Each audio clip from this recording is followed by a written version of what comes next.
Hello friends, आपका स्वागत है मेरे चैनल में जिसका नाम है मूवीज़ एक्सप्लेन। यहाँ हम बात करते हैं उन मूवीज़ की जो काफ़ी टिपिकल है अपने आप में समझने में, जो कि व्यूअर को एक बार में क्लियर नहीं हो पाती।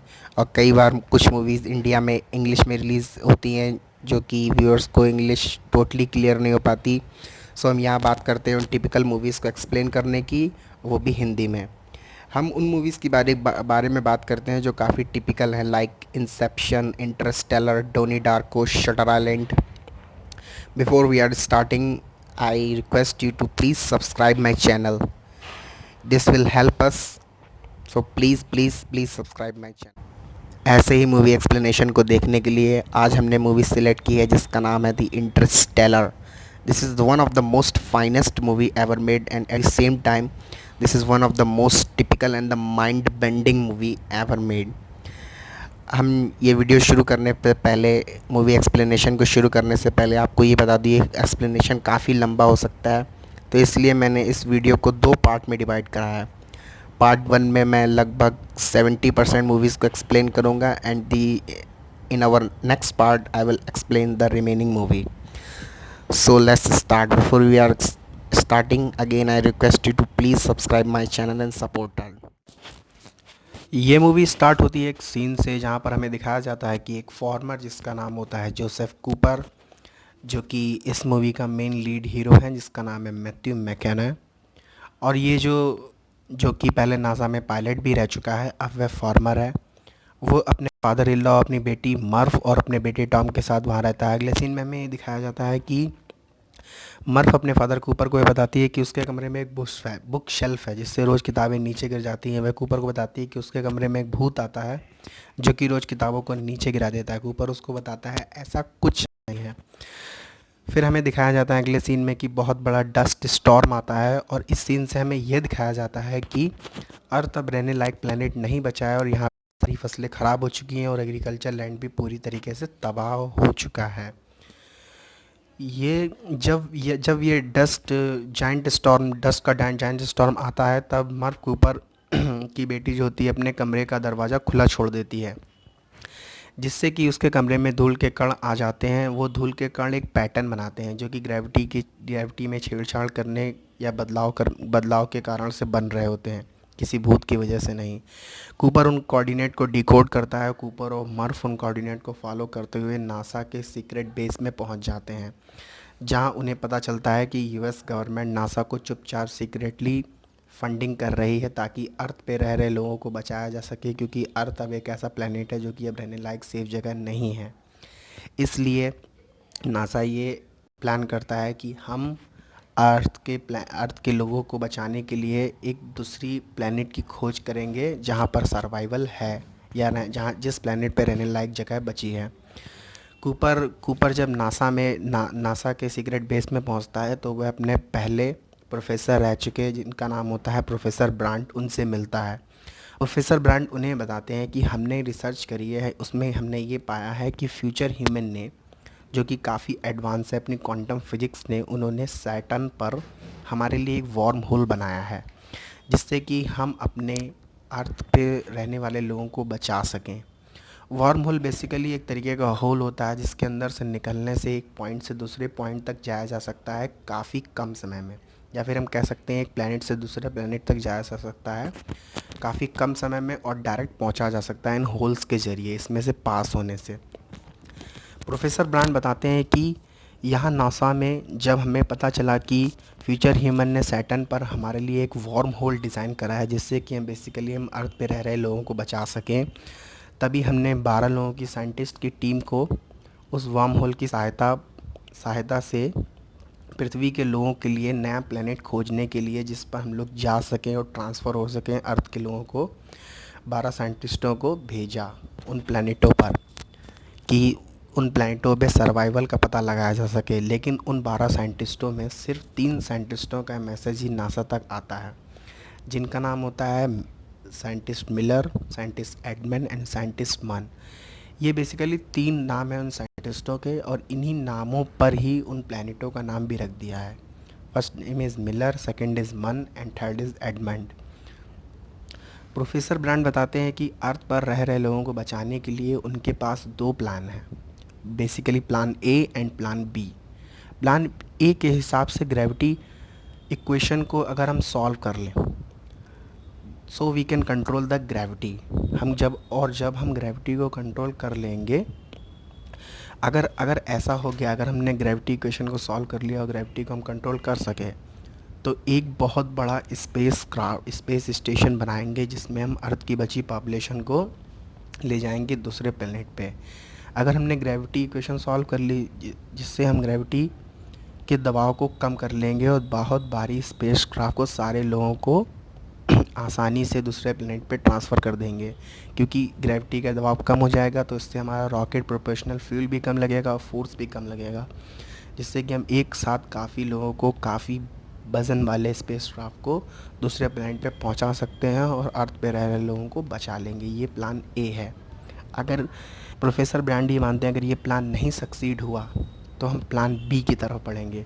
प्लान बी के मुताबिक नासा हार्वेस्ट करेगा, उपज करेगा एक बैंक ऑफ फर्टिलाइज्ड एम्ब्रियो, जिससे ले जाकर दूसरे प्लेनेट पे उसका यूज़ करके प्लेनेट पर ह्यूमैनिटी को इंश्योर करेंगे, सुरक्षित करेंगे, जिससे कि ह्यूमन की ग्रोथ दूसरे प्लेनेट पर पहुंचाई जा सके एम्ब्रियोज के ज़रिए, ताकि ह्यूमन काइंड पूरी तरीके से ख़त्म ना हो, नष्ट ना हो, पूरी तरीके से एक नई प्रजाति दूसरे प्लेनेट पे शुरू कर सके।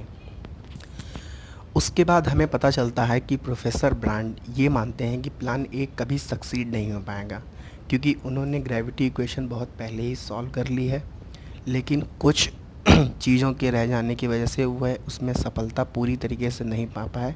उन्होंने यह बात हमेशा लोगों से इसलिए छुपाई ताकि नासा के ग्रुप मेंबर एक साथ काम करें, निराश ना हो, और नासा के ग्रुप मेंबर प्लान बी तो सक्सीड करें कम से कम।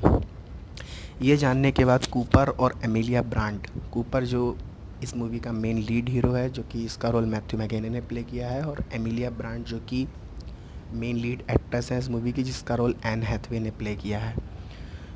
ये अपने क्रू मेंबर्स और रोबोट्स के साथ प्लान बी को पूरा करने के लिए वर्म होल की मदद से वुल्फ एडमेंट, जो कि पहला प्लैनेट चूज़ करते हैं उन 3 प्लैनेट्सों से जहाँ से पॉजिटिव सिग्नल आ रहा होता है, प्लैनेट पे पहुँचते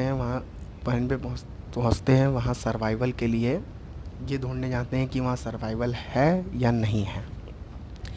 कूपर अपने क्रू के साथ, जिसमें लीड एक्ट्रेस एन हैथवे और कुछ रोबोट भी होते हैं, मिलर के प्लैनेट पे जाते हैं, जो कि फर्स्ट प्लैनेट होता है।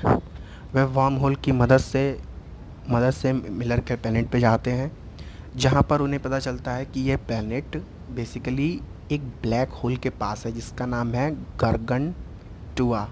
ये एक तरीके का ब्लैक होल है। ये प्लैनेट जो मिलर प्लैनेट होता है, जहाँ पर ये सर्वाइवल ढूंढने जाते हैं, बेसिकली ब्लैक होल के पास होता है। उस प्लैनेट पर बिताया 1 घंटा पृथ्वी के 7 साल के बराबर हो जाता है। ऐसा माना जाता है कि ब्लैक होल के पास से अगर कोई गुजरेगा या उससे पास जाएगा तो टाइम काफ़ी स्लो हो जाएगा।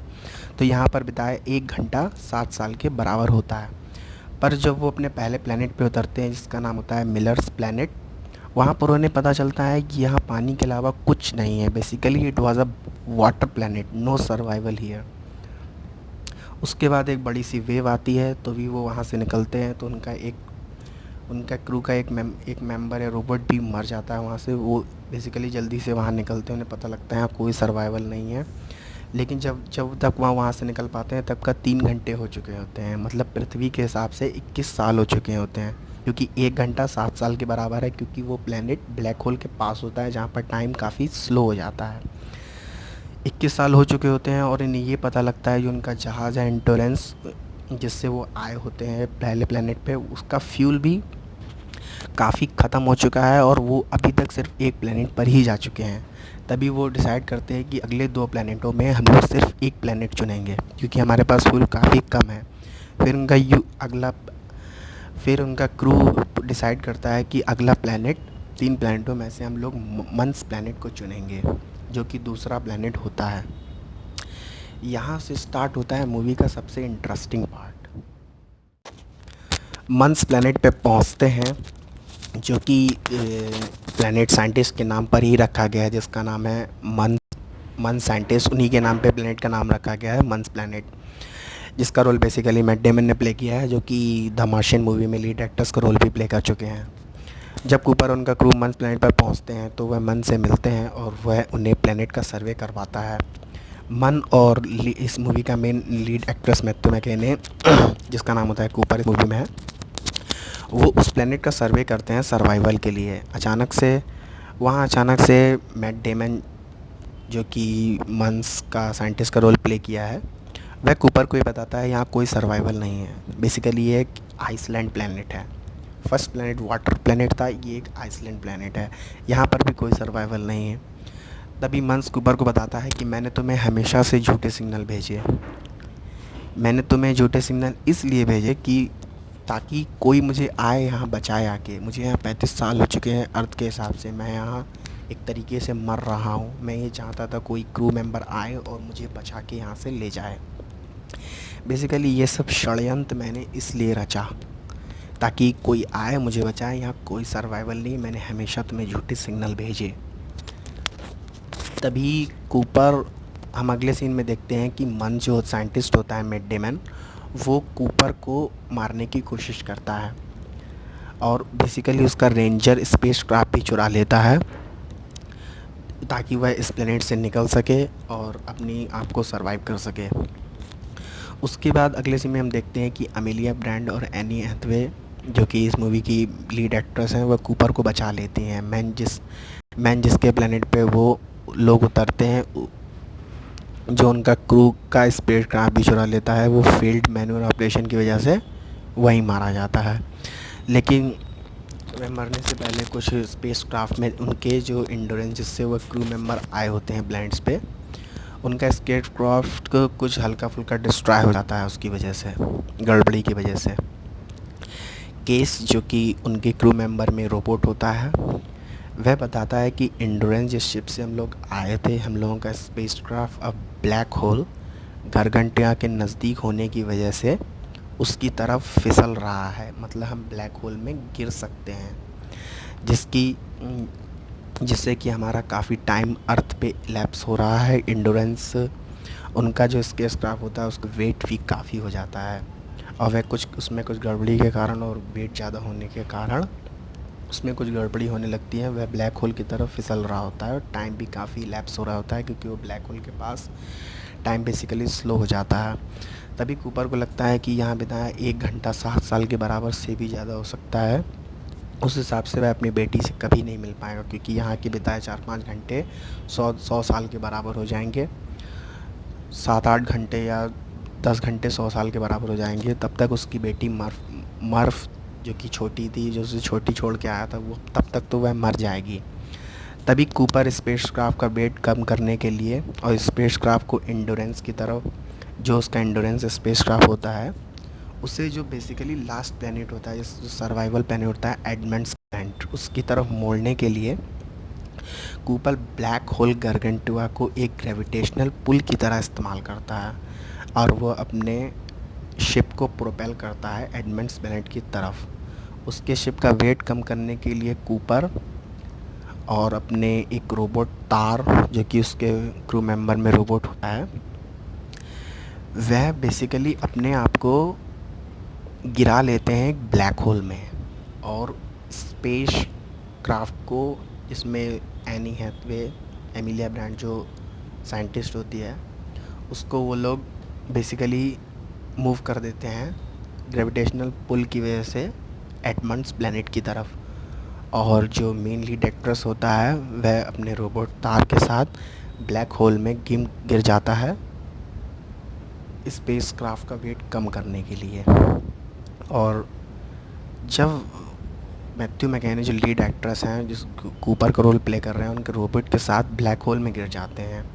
लेकिन जब वह लोग ब्लैक होल में गिरते हैं तब वे सर्वाइव तो कर जाते हैं, लेकिन वह अपने आप को एक 5 डायमेंशनल टेसरेक्ट में पाते हैं, जो कि बेसिकली फ्यूचर ह्यूमन ने डिज़ाइन किया है ताकि अर्थ पे रह रहे लोग और नासा के साइंटिस्ट अपने आप को बचा सकें।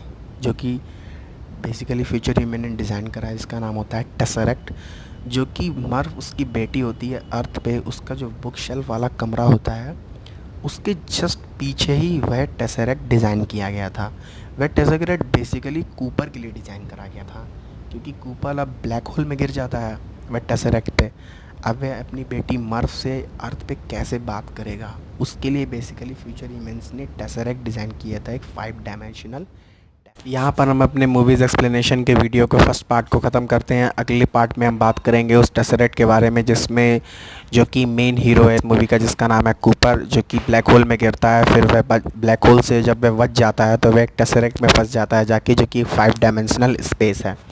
बेसिकली हम इस अगले वीडियो के नेक्स्ट पार्ट में रिमेनिंग एक्सप्लेनेशन के बारे में बात करेंगे और बात करेंगे उस टेसरेक्ट के बारे में जिसमें जाके वह कूपर फंस जाता है। और हम इस बारे में भी बात करेंगे कि फ्यूचर ईमेन ने वह टेसरेक्ट जिसमें जाके कूपर फंस जाता है वो उसकी बेटी जो अर्थ पे है जिसका नाम है मर्फ, उसके बुक शेल्फ वाले कमरे के पीछे ही क्यों डिज़ाइन करा है, इस बारे में हम बात करेंगे।